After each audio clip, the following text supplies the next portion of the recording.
وہ کہتے ہیں میں 20 سال جاتا رہا ملا کچھ نہیں. تو آپ نے لیا کیا ہے؟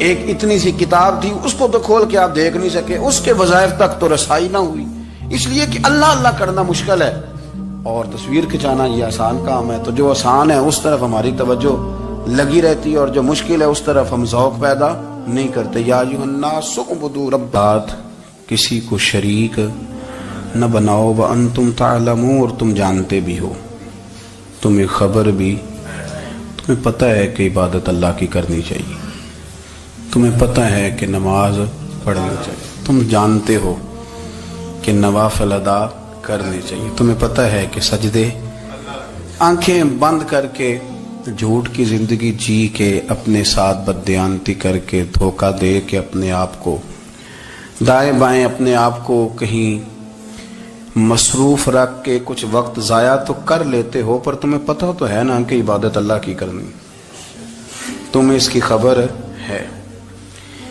فرمایا اس رب کی, دیکھیں نا انسان پر اگر کوئی شخص نیکی کر دیتا ہے, احسان کر دیتا ہے, تو انسان اس کے سامنے پھر گردن نہیں اٹھا سکتا, یار یہ میرے مشکل وقت کا دوست ہے, اس نے میرے ساتھ نیکی کی ہے, کبھی بھی گردن نہیں اٹھائے گا, جھکا کے رکھے گا. تو اگر عام کوئی نیکی کر دے تو اس کے سامنے انسان کبھی گردن نہیں اٹھاتا, تو جو رب ساری نعمتیں عطا فرمائے, جو کہے کہ تیری تخلیق میں نے کی, تجھ سے پہلوں کو بھی پیدا میں نے کیا, تیرے لیے زمین کا بچھونا بھی میں نے بچھایا, آسمان کی چھت بھی میں نے لگائی, تیرے لیے زمین سے ساری اناج کو, پھل کو, کھیتیوں کو نکالا بھی تیرے لیے, اب تو اس طرح کر کہ تو میری عبادت کر, تو میری بارگاہ میں جھک جا. بہت سارے نشے لوگوں کو لگے ہوئے ہوتے ہیں, ہر آدمی کوئی نہ کوئی نشہ کرتا ہے, کوئی دولت کا کرتا ہے, کوئی شہرت کا کرتا ہے, کوئی اپنی تعریف کا نشہ کرتا ہے, 2-4 لوگوں سے تعریف سن کے مطمئن ہو جاتا ہے. ناراض تو نہیں ہو گیا اس جملے سے آپ؟ کرتے ہیں لوگ دولت کا نشہ بھی. یہ جب نقصان ہوتا ہے تو بندے بیمار نہیں ہو جاتے, پیسے ڈوب جاتے ہیں تو لوگ بیمار نہیں ہو جاتے, تو اس کا مطلب یہ ہوتا ہے کہ نشہ ٹوٹ گیا ہے. اب بہک ہوئے ہیں نا تھوڑے سے تو کانپتے ہیں, تڑپتے ہیں, پریشان. نشہ ہی اسی طرح ہی کرتا ہے نا, نہیں ملتا تو پریشان ہوتا ہے. یہ سارے نشے ہیں, مختلف قسم کا نشہ. ہم مانتے نہیں اس بات کو, تسلیم نہیں کرتے, کیونکہ تسلیم کرنا بڑا مشکل کام ہے. اس کے لیے تو بڑی ساری چیزیں جو ہیں وہ دبوچ کے اور بڑی سارے رستے پھلانگ کے آنا پڑتا ہے, تو بڑا مشکل ہے ماننا, ورنہ کرتے ہیں ہم, ہمارا مزاج ہے. یہ گھومنے پھرنے کا, دنیا دیکھنے کا بھی ایک نشہ ہے, یہ بہت ساری باتیں کرنے کا بھی ایک نشہ ہے, گپ شپ کا بھی ایک نشہ ہے. 2-4 لوگوں کی جب تک پگڑیاں نہ کھول لیں, بعض لوگوں کو نیند نہیں آتی. یہ غیبت کا, چغلی کا, بددیانتی کا, یہ بھی ایک نشہ ہے. اس پر ملا رومی رحمت اللہ نے بڑا کلام لکھا ہے. وہ کہتے ہیں مانگ کے کھانے کا بھی نشہ ہے, مانگ کے کھانے کا بھی نشہ ہے. وہ کہتے ہیں کہ ایک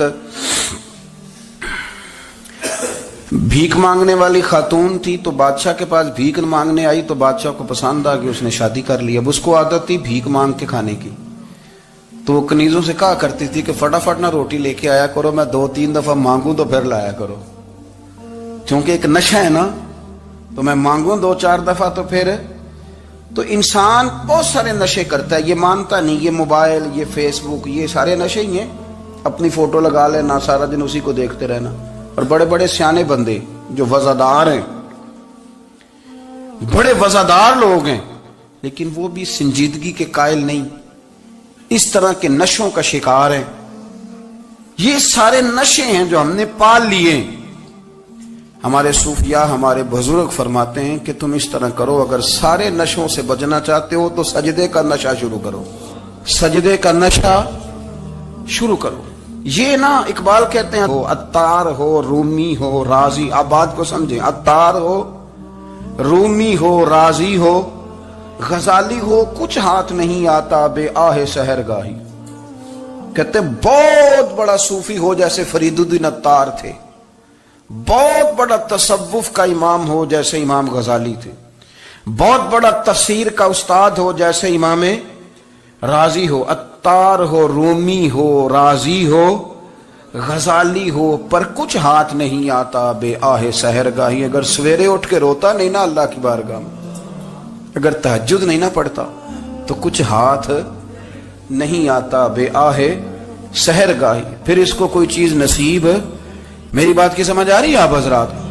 جب تک آپ سویرے نہیں اٹھتے, آپ اللہ اللہ نہیں کرتے, آپ کو نوافل کا چسکا نہیں, عبادت کا مزہ نہیں, فرمایا میری عبادت کرو, یہ شوق پیدا کرو, میں نے تمہیں پیدا کیا ہے. ہم لوگوں کے نشے مختلف نشے, بڑا عجیب رنگ ہے. محفل کی صدارت کرنے والے بڑے پیر صاحب, بڑے القابات, بیچ میں سے بندہ تلاش کرنے سے بھی نہیں مل رہا, اتنے بڑے لقب ہیں اس کے. لیکن وہ سج سنور کے 2.5 گھنٹے بیٹھا رہا محفل میں, اور نماز کا وقت آیا تو اس نے مختصر سی پڑھی, وہ نکل گیا. ہلکے سے سجدے کیے. اتنا بڑا عشق رسول نعت کا, ہو کیا بات ہے. اور عشق رسول کا بہت بڑا پیغامبر, بہت بڑا مبلغ, اور بیچارہ سمجھ ہی نہیں سکا کہ اللہ کے رسول نے فرمایا تو نماز پڑھ میری آنکھیں ٹھنڈی ہو جائیں گی. تو یہ نشے کے عادی تو ہیں پر حقیقت کے قائل نہیں ہیں. یہ بس ٹھیک ہے, خوابوں کی دنیا میں لوگ زندہ ہیں, پر جن کو یہ جو نشہ تھا نا عبادت کا, یہ میرے رسول پاک کی چاہت ہے, یہ میرے نبی کریم علیہ السلام کی. آپ دیکھیں نا حضور مہینوں جا کے غار حرا میں بیٹھتے تھے. کیا وہاں تبلیغ کرتے تھے؟ کوئی کتاب لکھتے تھے؟ رسول کریم علیہ السلام مہینہ رہتے غار حرا میں. کوئی نہ مجھے دیکھے, کوئی نہ مجھے ملے. حضور یہاں کیا ہے؟ فرمایا میں اپنے رب کی عبادت کروں گا. نبی کریم علیہ السلام نے سجدوں کے ساتھ پتھروں اور پہاڑوں کو آباد کر دیا, سجدوں کے ساتھ. آپ کا سجدہ آپ کو بہت ساری چیزوں سے چھڑا لیتا ہے, یہ بہت ساری جگہوں سے جھکنے سے بچا لیتا ہے. صوفیاء اولیاء یہ کیا کرتے تھے؟ یہ سجدے کا ذوق ہی تو پیدا کرتے تھے. سجدے کا ذوق. شاہ عبدالعزیز دباغ رحمت اللہ تعالی علیہ اپنے مریدوں سے فرمایا کرتے تھے کہ اگر تم پکے نمازی بن جاؤ نا, تہجد گزار ہو جاؤ, تو میرے پاس آنا جانا چھوڑ دینا.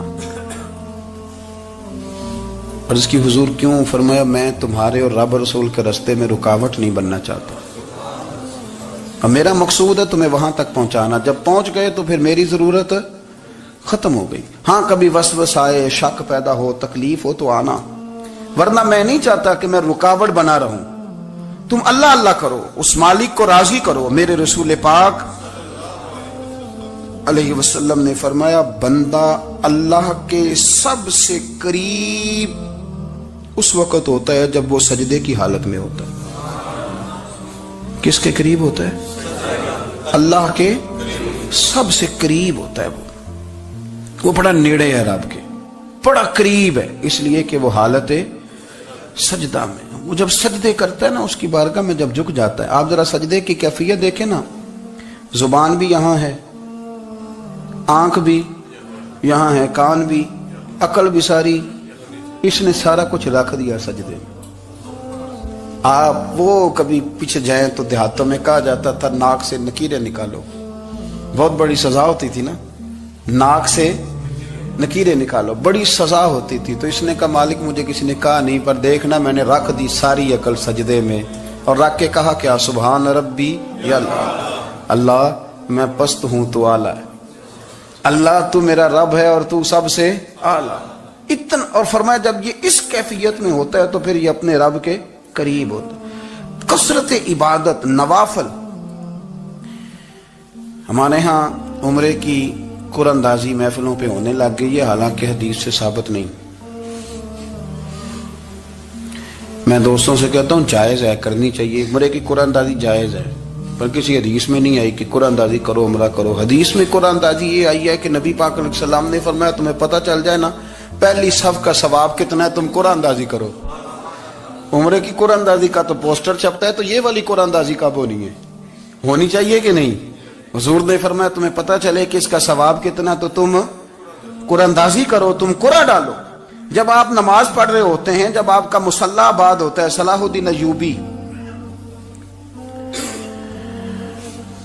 ایک بزرگ سے ملاقات ہو گئی, بیت المقدس پر قبضہ تھا عیسائیوں کا, تو صلاح الدین بڑے پریشان تھے. وہ بابا جی کہنے لگے پتر کیا ہوا؟ کہنے لگے حضور پتہ چلا ہے دشمن کے 2 بحری بیڑے اسلحہ لے کے آ رہے ہیں.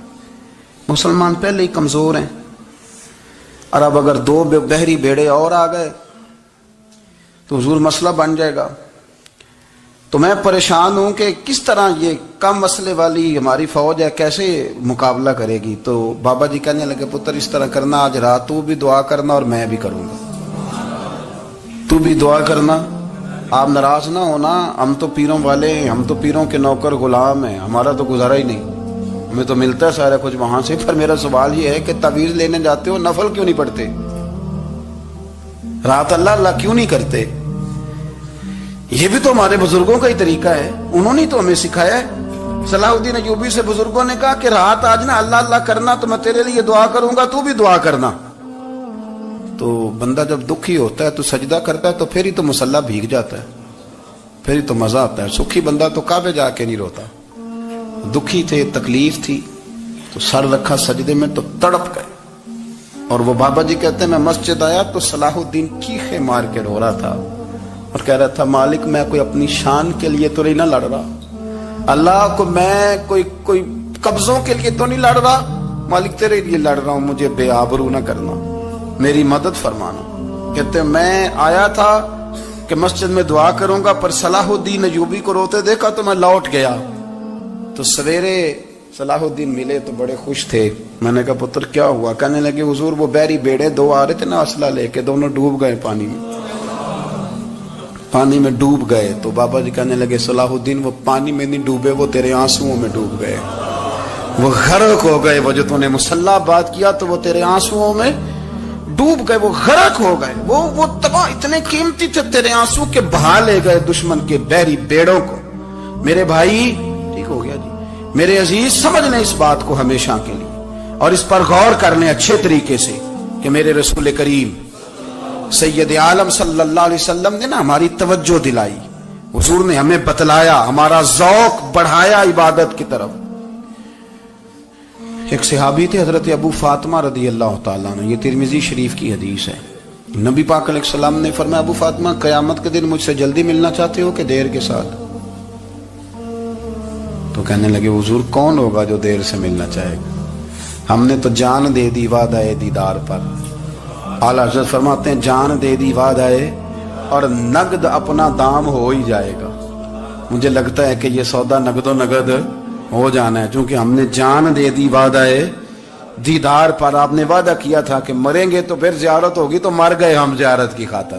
جان دے دی وعدہ دیدار پر تو نقد اپنا دام ہو ہی جائے گا. اے رضا ہر کام کا ایک وقت ہے، دل کو بھی آرام ہو ہی جائے گا. تو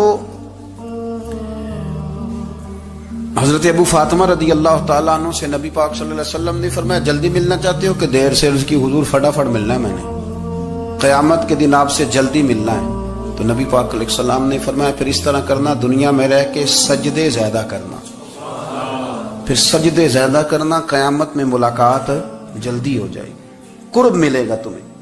اپنے بچوں کے اندر دیکھیں نا ہم شوق پیدا کرتے ہیں، ہمیں صحیح لفظ نہیں بولنے آتے پر ہم بچوں میں شوق پیدا کرتے ہیں کہ پتر ڈاکٹر بن جائے گا تو بڑا نفع کرے گا، تو لوگوں کی خدمت کرے گا، ملک و ملت کی خدمت کرے گا، تیرے ابا کا نام روشن ہوگا، تیرے دادا کی تعریفیں ہوں گی. ہم یہ ذوق پیدا کرتے ہیں.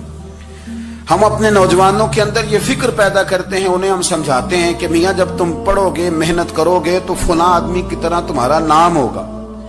یہ جتنا ذوق ہم بچوں کے اندر ان چیزوں کا پیدا کرتے، ہمیں حکم ہے کسی طرح ہم ذوق پیدا کریں کہ پتر نماز پڑھے گا تو اللہ راضی ہو جائے گا، تو سجدہ کرے گا. دیکھیں نا میرے رسول کریم علیہ السلام نے فرمایا 7 سال کے بچے کو مسجد لے کے جاؤ، یعنی اسے شوق دلاؤ، اس کے اندر یہ خاصیت پیدا کرو کہ اس کا دل کرے مسجد میں جانے کا، اس کے اندر یہ خصوصیات لاؤ کہ وہ ہمارے ہاں نا ہر چیز کو پروموٹ کیا جا رہا ہے، ہر چیز کو یعنی سر سنگیت سکھانے کے لیے اکیڈمیاں بن گئی ہیں، ہر شے پروموٹ ہو رہی ہے. عبادت کا جذبہ کم ہوتا جا رہا ہے، اللہ اللہ کا ذوق ہمارے اندر نہیں رہا. اور اتنا مشکل ہم نے اپنے لیے بنا لیا ہے کہ وہ بندہ جو بڑی زبردست مذہبی گفتگو کر رہا تھا اور تگڑی بات کر رہا تھا، کیا بات ہے، لیکن نماز کے بارے میں کمزوری دکھا جاتا ہے، نوافل کے بارے میں وہ چپکے سے نکل جاتا ہے۔ امام احمد بن حنبل رحمۃ اللہ تعالی علیہ، مسند امام احمد بن حنبل 14 جلدوں میں ہے مارکیٹ میں، اور مجھے تو خیر پسند ہی بڑی ہے، میں نے تو کئی دفعہ پڑھی ہے۔ اور کیا بات ہے امام احمد بن حنبل کی، کیسے تگڑے قسم کے محدث تھے، اور اللہ نے کتنا انہیں اعزاز عطا فرمایا ہوا تھا۔ یہ کوڑے بھی کھاتے تھے دین کی خاطر، سارا کرتا لہو سے بھر بھی جایا کرتا تھا، بڑا اعزاز والا شخص تھے، بڑے اعزاز والے۔ حدیثیں جمع کرنا، حدیثیں لکھنا، حدیث پڑھانا، سارا دن رہتے تھے۔ کہہ سکتے تھے کہ میں کر تو رہا ہوں کام، اور حدیث بھی موجود ہے کہ عالم عابد سے افضل ہوتا ہے، پر اس کے باوجود امام احمد بن حنبل رحمۃ اللہ علیہ 300 نفل فرض نمازوں کے علاوہ پڑھا کرتے تھے، 300 نوافل روز پڑھا کرتے تھے۔ ان کے بیٹے نے کہا ابا جی مکان خریدنا ہے تو وہ جگہ کہاں کر کے لوں، بہت ساری آبادیاں، تو فرمایا پتر وہاں لینا جہاں مسجد قریب ہو۔ میرے رسول کریم سید عالم صلی اللہ علیہ وسلم اتنا پسند کرتے مسجد کو، اتنا پسند کرتے نماز کو، کہ رسول کریم صلی اللہ علیہ وسلم تہجد کی نماز بھی پڑھتے، پھر حضور فجر کی نماز بھی پڑھتے، نبی پاک وتر کو الگ کر کے پڑھتے، عشاء کے ساتھ نہیں پڑھتے۔ یہ تو ہم اس لیے اجازت دی ہمارے بزرگوں نے کہ بعد میں اٹھے گا کون علیحدہ وتر پڑھنے کے لیے، عشاء کے ساتھ پڑھ لے۔ وتر پڑھتے، تہجد پڑھتے، فجر پڑھتے، اشراق پڑھتے، چاشت پڑھتے، پھر مغرب کی نماز کے بعد 6 رکعت اوابین پڑھتے، پھر رات کو صلاۃ اللیل پڑھتے۔ سیدہ عائشہ صدیقہ کہتی ہیں زمان یا نبی سب کرم ہے تمہارا، یا نبی سب کرم ہے تمہارا، یہ جوارے نیارے ہوئے ہیں، اب کمی کا تصور بھی کیسا، اب کمی کا تصور بھی کیسا، جب سے منگتے